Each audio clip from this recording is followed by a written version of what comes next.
Nekega jesenskega dne se je Bine domislil, da bi jablana morda obrodila, če bi jo nahranil, jo zalil in poskrbel zanjo tudi pozimi. Že naslednji dan je s seboj na njivo prinesel veliko vedro, polno hlevskega gnoja.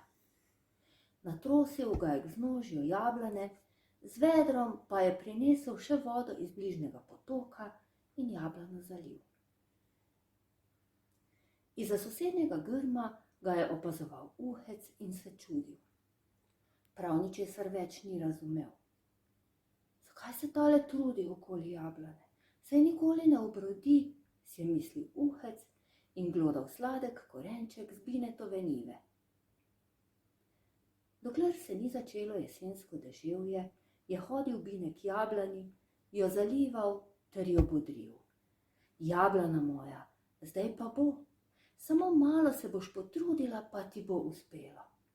Boš videla, kako boš lepa, ko boš zacvetela. Tvojo krošnjo bodo krasili čudoviti cvetovi, videti boš kot v beli obleki. In jeseni boš dišala po slastnih rdečih jabolkih. Jablana pa je kar molčala in s strahom poslušala Binetove besede.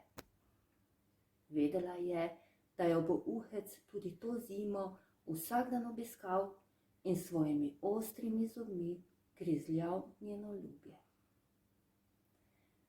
Dragi otroci, če vas zanima, kako je jablana preživela zimo, vzemite v roke knjigo in preberite zgodbo do konca.